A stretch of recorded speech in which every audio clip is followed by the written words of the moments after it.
Hey guys, it's Will at Cedardale Communications.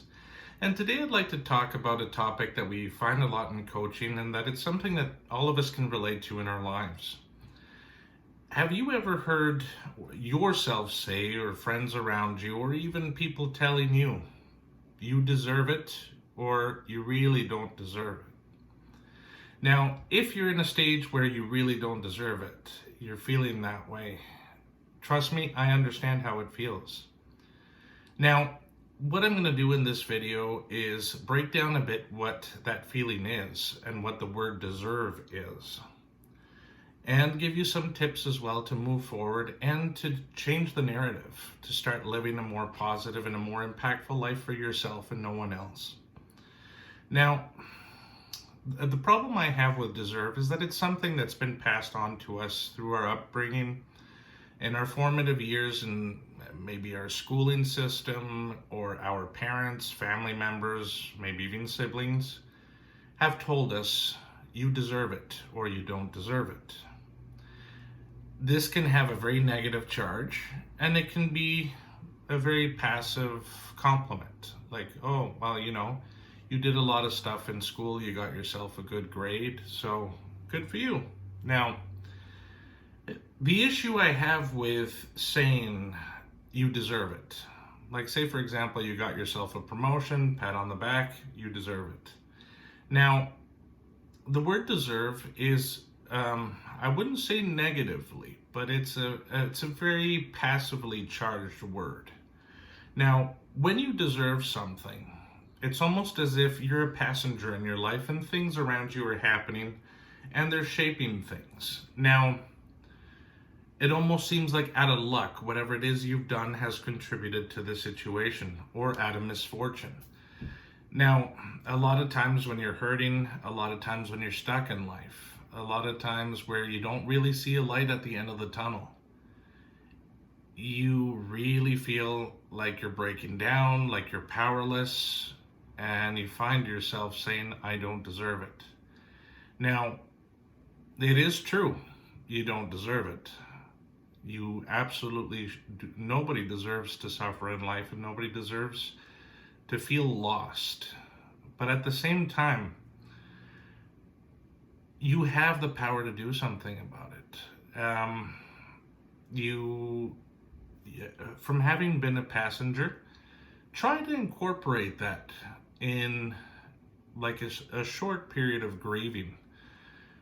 If it helps, try to pull out a notebook or a Word file or something and start writing things about the situation and how it impacted you, how you felt, and maybe as well, if you're strong enough, is to say, well, how did I let this happen? What is it that I did to allow the situation to happen that says I don't deserve this? Now, when we're able to visualize all of this, sometimes it's easier said than done. I understand that.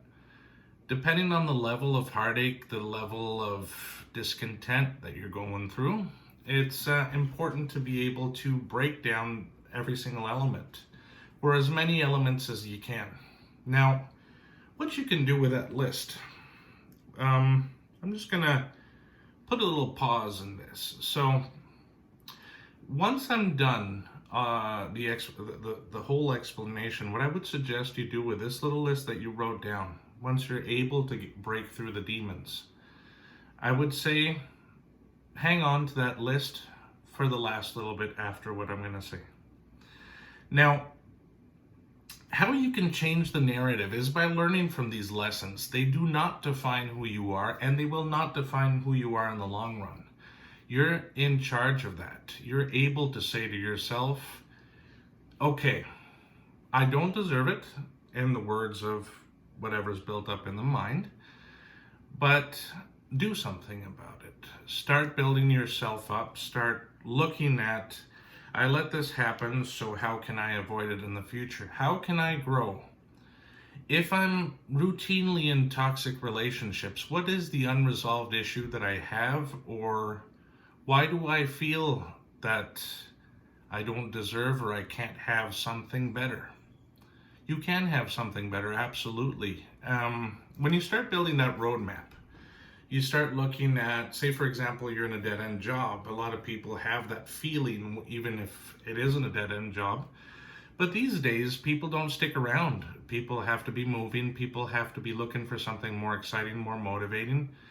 And a lot of people, too, are going to work on their own. They're refusing to do the 9 to 5 gig and really working on something that means something to them.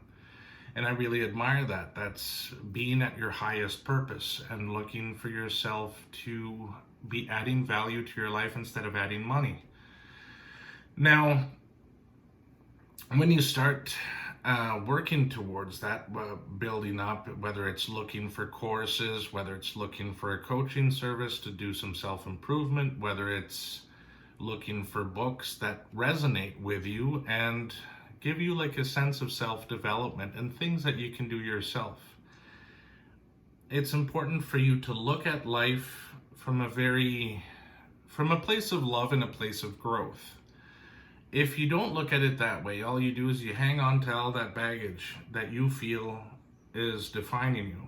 And all that baggage is what's also forcing this repetitive loop of things constantly happening and wondering, well, why do they keep happening? A lot of times in life is cyclical because there's something for us to learn in it. There's nobody punishing you, and you should not be hard on yourself on this. You should just be looking for, what is the lesson here? What is it that I can do to break away from these kinds of limitations and start living my life for myself? There's a lot of stuff you can do in terms of, building up your roadmap and looking at, I can improve by having more patience. I can do more things for myself to be able to feel more complete. Start thinking about whether it's your job or whether it's a potential partner that you're looking for. Start thinking, what is it that I want and how can I incorporate that in myself? Usually, once we start building ourselves in a certain way, we start attracting things around us that will treat us the same way, will give us the same validation, and will give us that sense of reward, that sense of completeness in life. Now, once you've given yourself some time, this is not going to happen from one day to the next, but like everything in life, there's steps that you have to go through, some motions you have to go through in order to heal. When you don't take these motions, you end up going back into the toxic loop of trying to sort of relive the same things again, getting flashbacks and comparing moments and people and jobs to other things that happened in life. Once we can make peace with this, we can start growing. And after some time, once you're starting to feel comfortable, you can review that list that you did of all the negatives, all the why were all these things happening and why was I letting it happen in my life? What can I learn from him? How can I get better? And you'll realize you're starting to take off items on this list. And if not, it's always good to come back and review. But once you realize that there's that path of growth, one of the best things you can do for your own healing mechanisms or whatever you want to call it is take that list, crunch it up, throw it in a fire, whether it be your chimney, a barbecue, something that's contained, and it'll help you with this healing process. You can even say a few words like, I am no longer this person, I have grown, and thank you for the experience. More than anything, probably one of the hardest things to do is to be thankful for the experiences you've had that have been challenging. People who are often not facing many challenges in their lives, whenever they face a little speed hump, everything starts falling apart. It's a massive drama. Some people carry drama around all the time. And this is not healthy for you. It's not a place where you'll grow. And be thankful for the experience. If it's someone who didn't treat you the right way, say, thank you for teaching me this, and I no longer need it. I know what I want now. Always be kind to yourself. There's always going to be situations in life that are going to be difficult, but the most important thing to know is that you have your own back. Sometimes it's challenging, sometimes it's hard, but that's what leads to growth, that's what leads to strength, and that's what leads to you finding what you need in life.